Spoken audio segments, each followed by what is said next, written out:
version of exam63. I'm doing it on the Mac and I don't have the internet connection. So I already have copied the file, the Excel file here. I open it. Make it larger, obviously. Okay. In sheet list, fill column N with the return of that row divided by the sum of all the returns of all the banks in that year. So equal return of that row, okay, divided by, or maybe I make it larger so you can see it better. Okay, equal return of that year divided by the sum of all the returns of all the banks in that year. Okay, so it's clearly a sum if the range is all the returns, no, the range is that year, and the sum range is all the returns. Very easy stuff. Now click and it should work. Okay. Let's go on. The next point is something we have already done very similar. So when return column C is larger to index column J, so equal if C2 larger to J2. In this case, fill column O with text profitable and trusted if funding column G is larger than asset column D. So if funding G2 is larger than assets D2. With profitable and trusted. Otherwise,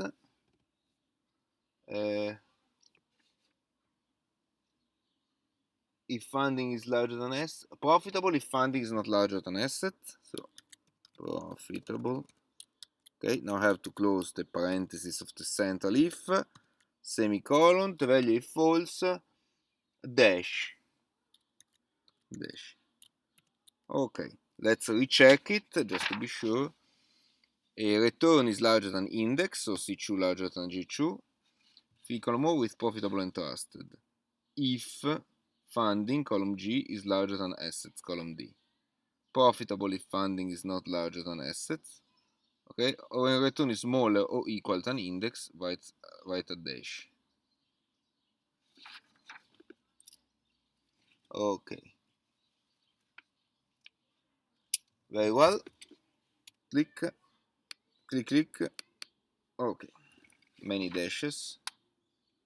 Fill column P with anticyclic when return is positive and index is negative, or when return is negative and the index is positive. Fill it with cyclic otherwise. So this is an if and with or, etc., etc. Equal if. So we have condition. I make some spaces just to improve readability. So return, which is in column C, C2. When return is positive and, so by,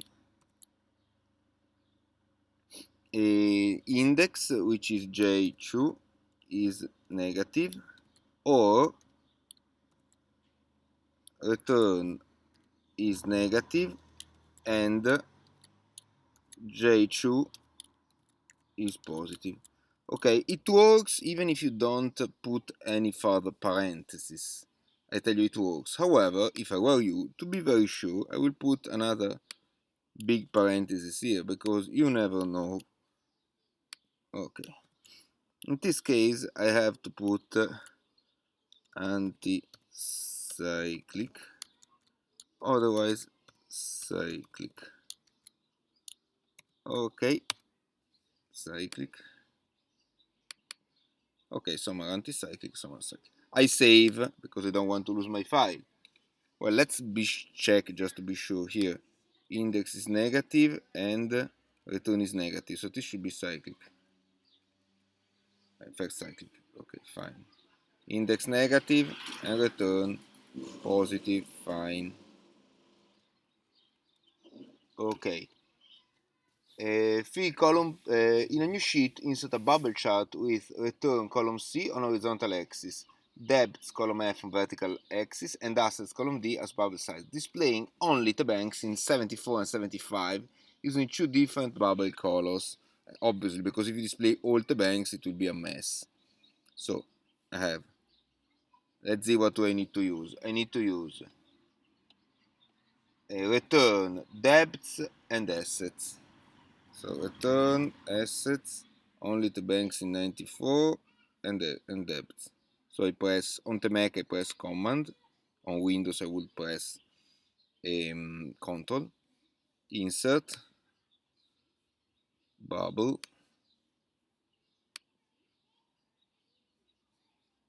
oh, okay, now I put it into a new chart, or better, before I add also the other series, no, before I fix the data.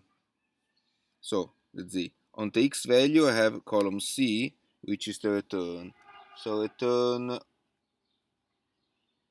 on the horizontal, fine. Debts on the vertical, debts, so debts on the vertical, so column F should be the vertical. F here and F here, and this should be D. D here and D here.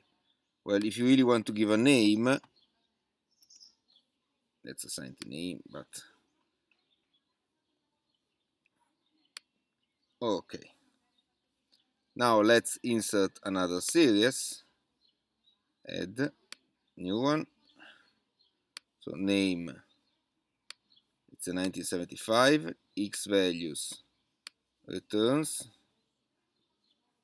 okay, Y values, better size is the assets,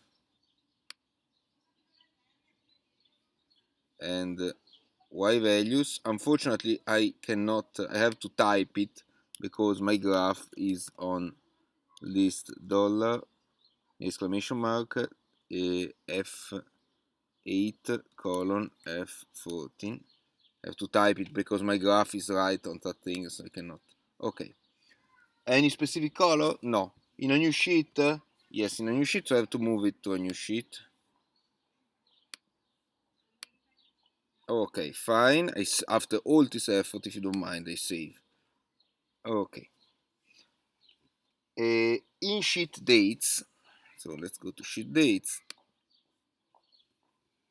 In column C, D, and E, insert a number of days, months, and years passed between the date in column A and the one in column B.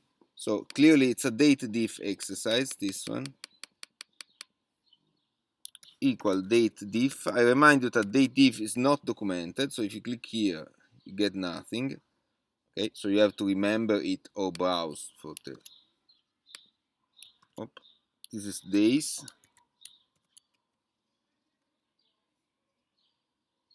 Well, I will copy the function.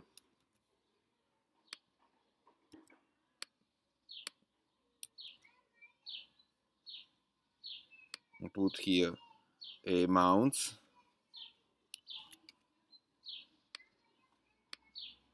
And here years.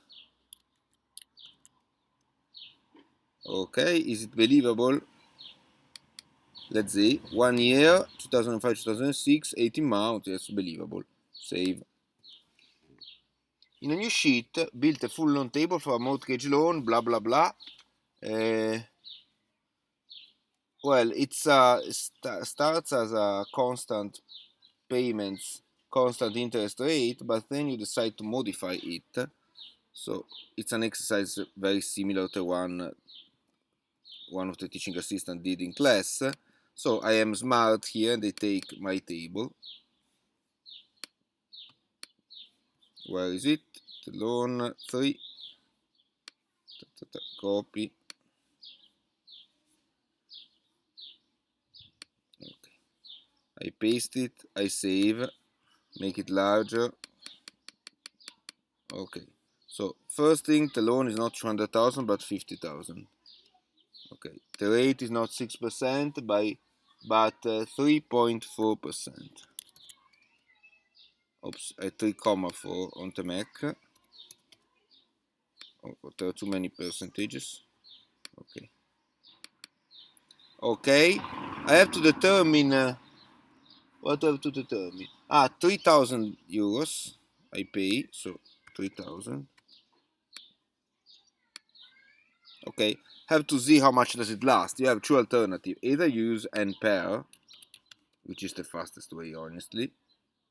Wait, PMT, PMT. PMT is this one minus this one, and PV is this one. Okay, so it lasts 25 years. Okay. Alternatively, you just drag the table for 25 years down until you reach 0, which will mean 25 years. Let me see.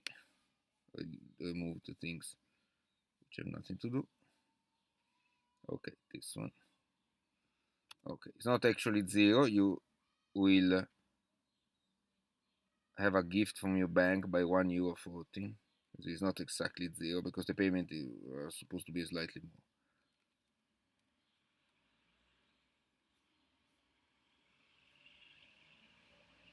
Okay,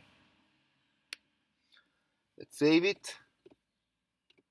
After 5 payments, you decide that it's too long and you would like to finish your debt in 15 years total. So, sorry, it starts from 2018, not 2015.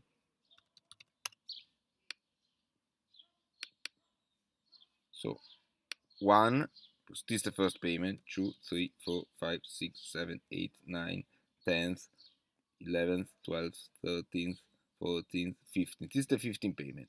Here it must end. This is the last payment that you made.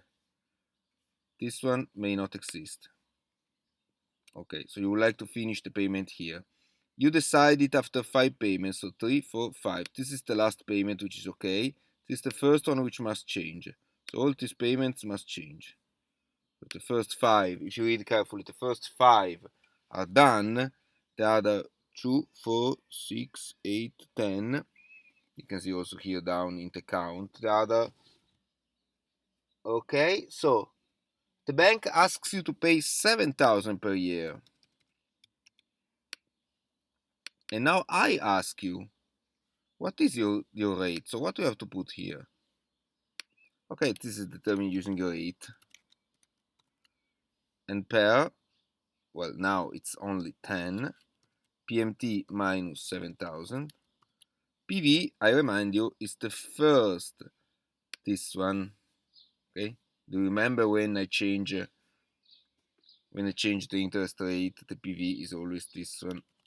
Okay, the rate is 10, or even better if you want to increase the precision, 9.983. So 9,983. Okay, and now let's see whether it closes. Yes, it closes perfectly. So I save. Determine the overall internal rate of return. Okay, to determine the overall internal rate of return, there is no way out. You must build a cash flow table. So cash flow table 1, 1, 2018, 1, 1, 2019. Drag down until your last payment, which is on 1/1/2033. Okay, here you receive 50,000. Here you pay 3,000 for 5 times. And here you pay 7,000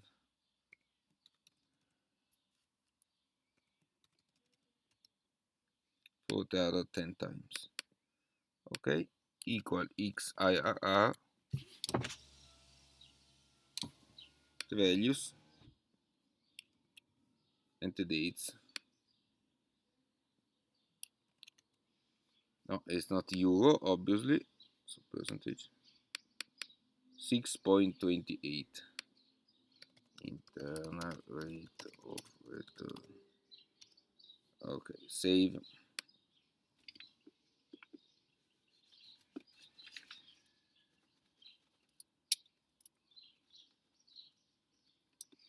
Draw the graph of function x divided by 10 minus logarithm of x, and using Goal-Seek tool, find the two values on the horizontal axis where the function is equal to 0.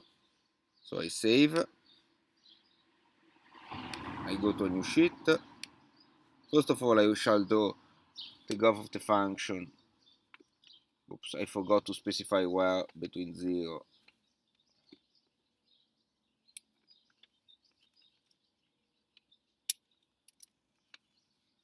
and 40. So x, f of x. Okay, since the logarithm is not defined by 0, let's start with 0, 1. Make it larger. Equal this one divided by 10 minus ln of this one.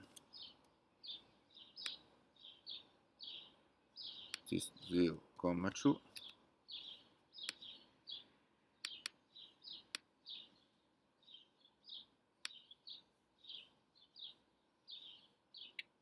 Let's go down. You can see that the function goes down, becomes negative,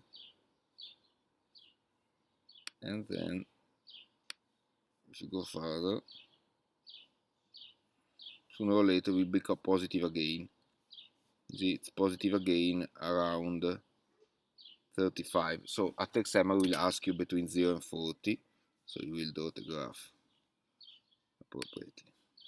You can make by steps of 0.5 if you want. It will work anyway. Now let's build the graph. Scatter plot. Okay, so you can clearly see that the values are one around 2 and one around 35. Okay, now I save.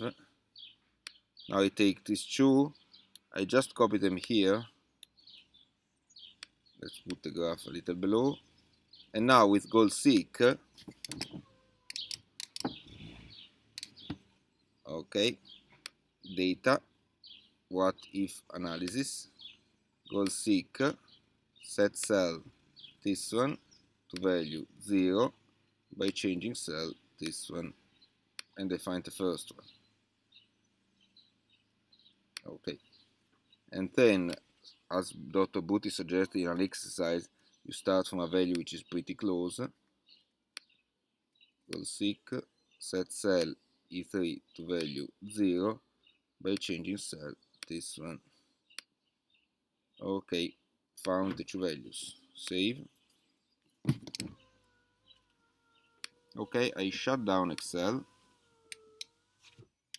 Okay, and don't forget to return the file, which in this case is only this one.